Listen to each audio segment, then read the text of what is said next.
I'm gonna do my little intro. Wait, edit? I'm gonna have you like look at me over here. Okay, so since I want this to be like a reality show, I want you to say, actually, can you say this into the camera? Starting it. This is the story of 3 girls traveling, working, and living together in Australia. My name is Kat. I'm 26 years old and I'm from Marblehead, Massachusetts. Hello, my name is Clara. I'm 28 years old and I'm from Copenhagen in Denmark. My name is Marissa. I'm 26 and I'm from Cleveland, Ohio. So what are some of your hobbies? Hobbies, yoga, Pilates, hanging out with friends. This past year I've discovered and explored surfing, which is not easy at all. I'd say my hobbies are drawing sometimes, thinking about clothing. I want to design. I also sew clothing sometimes. I worked in marketing for 4 years after college. I got into marketing because it was a way to make money, and then I found a way to enjoy it, but I was sick of working corporate lifestyle, especially like in New York, never having any money, and just needed a change, and definitely felt burnt out. And my dad kind of makes fun of me for being burnt out after only 4 years of work. I just graduated from fashion school. I was doing product development at a women's wear designer in New York City for a few years after graduating. After 3 years, which was a year ago at this point, I decided to quit my job and travel. I was doing solo travel around Europe, Latin America. I just kept finding myself figuring out ways to extend the travels, like volunteering at hostels, so I got free accommodation and food. I've always wanted to go to Australia. I think like a few years ago I heard of people doing the working holiday visa here, so I was always interested in it, but I wasn't actually sure if it was actually ever going to happen. When Kat quit her job and traveled, that kind of inspired me. My lease was up in Brooklyn, and I was just really fed up with my job and like working culture. I thought now was the time to do it. I know Marissa from New York and we went to the same school together, so we were in the same circle kind of. I'd always kind of had this discussion with Marissa about potentially doing this working holiday visa. She knew she wanted to do it at some point, and I was like, that sounds amazing. Not sure I'll still have money by the point you're ready to leave your job and do it, but keep me posted. And when she told me the timeline she was looking at doing it, I was like, okay, let's go. I thought it was time to get an adventure and just go explore the world. So I thought, what better country than Australia? I've never done this before, actually. So this is my first time traveling solo for such a long period of time. We're so happy that we found Clara, our roommate. Clara, who gets come to here. meet. Clara! Now we... Hello! Yay. So it was a crazy day, I would say. I just arrived the night before, very late, at the hostel, where I woke up the next day and just went for a walk just to see the neighborhood. And then I went home back to my hostel because I was so tired because of the jet lag. So I took a nap in the middle of the day. When I woke up to Kat and Marissa, and we started talking, and then they said they were missing a third person to live with them. They found a house and they just asked me if I wanted to join and move in with them. And I was like, sure. What would you say it's been like living with me and Kat? Maybe living with Americans? Horrible.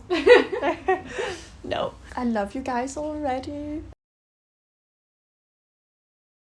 It's so nice to live with Americans. I feel like in the beginning it was hard to follow up on conversations because you were talking so fast. I think I'm starting to get the language a little bit better. I hadn't seen it coming that I would be living with 2 girls so fast. What is it like sharing a bunk bed with Marissa? Honestly, it just makes sense because the whole time we've been here, we've been like attached to the hip, and I think I would have a harder time sleeping if I weren't right underneath her. Even though she ditched me last night and slept on the couch. All 3 of us basically have not left each other's sides except to work. Okay. The first night I was home alone. Claire went on a date, and then Kat went to her trial, and I just like slept, and I woke up and I was all alone, and I was like, who am I supposed to talk to? It's really weird. Yeah. And my mom asked me on the phone if I was like lonely, and I was like, no, I literally have not been alone. I probably should be alone more. I don't know where you went. It must have been like an interview for this job you got. I literally had this like feeling in my heart of like separation anxiety, and I was like, this is bad. Like, I haven't felt this since I broke up with my boyfriend. Like, it's not healthy. No, it's not healthy, probably. It's the feeling I got when Peanut got adopted, probably. Yeah. Trauma bonding. Here's my Peanut shirt with Marissa on it. Outfit of the day. Yep. I don't know if we can see in the camera. This whole experience just feels like not reality in a way, so I'm happy how it's going. Yeah, I love it here in Australia. I thought it was gonna be sunshine right from the start, and when we came here it was actually a little bit cloudy and a little bit cold. I've only packed summer clothing, so I just went straight shopping for long jeans. But then it only lasted for a week, and now it's sunshine and it lives perfectly up to my expectations.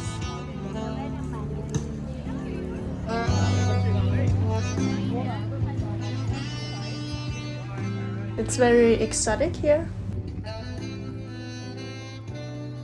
There's a lot of palm trees and just nature in general. Funny, cute little animals. Like, what type of animals? So we've seen a porcupine, which was very cool. No camo. Oh my god, you can't even see it. What else have we seen? We saw the lizards. Oh yeah, the lizards. Yeah. No spiders yet. No snakes. My favorite thing that Australians say is instead of saying what, they say hey. So I keep telling everybody that. So when I got my hair done and I asked the hairdresser if she surfed, and she goes, hey. And I was like, I'm going to think that she's saying what? And then I repeated it, and that's what she meant. That's my favorite. Am I allowed to say that? Like, can I start saying that? Even if I'm not Australian? Let me know. Comment below, please. Do you guys get annoyed when we adopt Aussie? Yeah, Aussie. Yeah, someone lingo. told me it's not Aussie, it's Aussie. Can we do that? Aussie? Yeah. Thanks. Walking into the hostel late at night, the girl who was working at the front desk came down and she was like, how you going? And I was so thrown off, I had no idea what to say. Just like different ways of greeting that kind of throw you off your balance, and you're like, what? But then you just smile and you're like, yeah. I like when people say keen. When I did a trial for a job, I was kind of having a review with the girl after, and she was like, oh yeah, we're keen on you. It's like, that's cute. Everything is just shortened and made cute, which I think is adorable. They say on avo, What's that? which means in the evening. So they would say like, I'm getting drinks on avo. And they also say heaps, which means a lot. I guess I am surprised how many words and like how much lingo they have that I just don't understand. I asked you anything specifically about being American? Most people have mistaken me for Canadian, but nowhere near compared to like when I traveled through Europe. What do people say in Europe? Well, what actually surprised me is people's just general fear of, if they ever go to the US, of gun violence. Like they assume we walk around afraid that we're going to be like shot at any moment, which I just don't personally have that fear. I have that fear. They're like, I don't even want to go to the US because they're afraid of that. So that actually surprised me, how many people have that fear to the point where they don't even want to visit. And then as well as, you know, they always make comments about the political climate. When I tell people that I'm from America, a lot of times if I meet a European and tell them that, they bring up Trump. They'll say like, oh, Trump country, or something about guns, which I feel like that's very valid. They have every right to, but the joke is a little bit old at this point. But I also would have to agree. And I had to tell somebody from Scotland that it's not really a stereotype that people are like that that's actually true. And they were actually shocked. They said that they saw a lot of stuff about America on TikTok about people who love Trump, and they thought that like wasn't real. So that was an interesting conversation. We've heard Australians like Americans, which can be different than when you go to another country like in Europe where we're not necessarily liked. And some people did think we were from Canada. I lead with making fun of being an American, which is awful, but like I feel it's safer that way because I know people are gonna like automatically assume like bad things. Something that I was a little bit surprised about was I thought I was gonna meet more Americans here, and I have met a few, but I've heard from people who are American and aren't that there's not really a ton here and they don't meet them very often. I'm assuming because it's so far away. There's just so many people who do the working holiday visa, but I've found that a lot of them are from Europe. Has anyone asked you anything specific about like Denmark or curious about where you're from? Just like, how is Denmark in general? Which is hard to answer, but I guess people are curious about because Denmark is such a small country, maybe. How does life in Denmark compare to life in Australia so far? I think the size of the country is a huge difference. There's so much to experience here in Australia. I think the people, just in general, has just been really nice and open. It seems like they're more casual. It's not weird that you're talking to a stranger in the bus, for example. Compared to Denmark, we can be a little more isolated, I would say. Yeah, and they're just really open and also quite informal.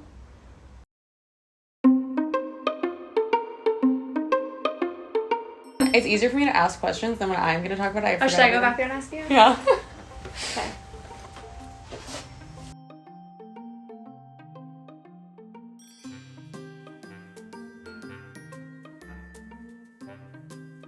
What did you initially go in wanting and how has it changed? Coming here, I really thought I wanted to work at a coffee shop because in my head I thought it was like this like dream job I had to always be a barista that I never really like had a chance to do yet. I was like, oh yeah, it'll be this like cool fun job. And then personally, I forgot that if you work at a coffee shop, it's like very fast paced. And I was like, wait, I don't really like to like move fast. My family literally used to call me like a sloth and people in high school because I just like move slow. So that's kind of my speed.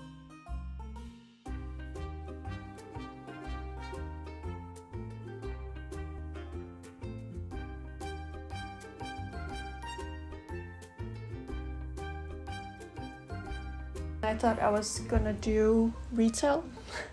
I only handed out resumes in local clothing stores. I heard back from a really nice store, a lot of great brands, but it just unfortunately wasn't a match.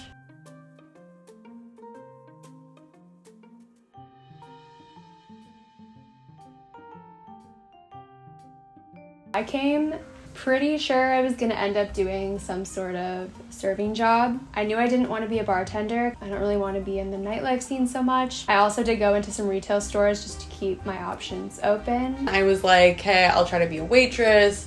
What a cute, fun idea. And then even when I went in to give my resume, I was like, this is scaring me. Here they do a trial. For this restaurant, it wasn't even an interview at all. It was literally just come in, do the job. Like, can you do the job? Show us. I just started a trial just to see if it's a match. It was quite different from what I've experienced so far. Working at stores, there was a lot cleaning and not so much customer relations. Which is basically, depending on the job, like 2 to, well, Claire will talk about that, plus hours to see if you can do the job. They wanted me to be there for 3 days from 8:55 a.m. till 6 p.m. So you can see the vibe and what it entails and then decide if you want to accept the job. I booked trials with 2 different restaurants back to back, 2 days in a row. Is that acceptable here? I ended up accepting the second trial I did. And do you know at this point if you're getting paid for the trial? I'm not sure.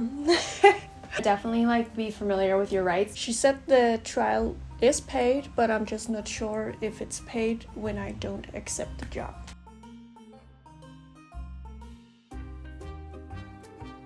I also wanted to work at a boutique, but no boutiques wanted me back, and so that didn't work out. What I did was get my RSA, Responsible Service of Alcohol, which is a certification you need even if you're serving like a cocktail. Kind of knowing the Australians that I've met, it seems like drinking is a big part of the culture. So I was surprised arriving here how strict their laws are and how different they are from the US. For example, like no shots after midnight. You're technically not supposed to serve someone alcohol if they appear or show signs of being intoxicated, which seems a little ironic to me. I feel like everyone looks that way in a bar. Paid $80 for my RSA, don't need it anymore. I don't even know if I got approved yet.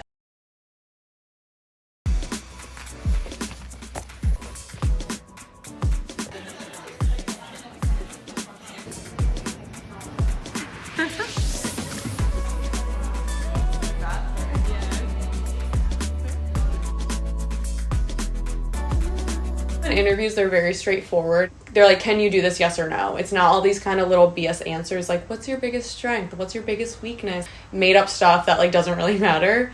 It's like, have you ever talked to a customer before, yes or no? In Denmark we usually do an interview where you get asked a lot about strength and weaknesses. It's just more stressful maybe in Denmark to go to a job interview, and the process is more formal. It's more like a vibe check and to see if it's a match. I feel like it's learning by doing here in Australia also. And now do you want to go in like any more details regarding the hair salon? I went in and I was like, they were like, do you have experience? And I was like, no, I've never worked at a hair salon, but like I have customer service experience. When you like go in and you're talking to employers, it really is like, okay, do they have like a feel for you as a person and could you like adapt to this job? It's really nice that a lot of them are like local people who own their own businesses. I've actually decided that I want to try something new.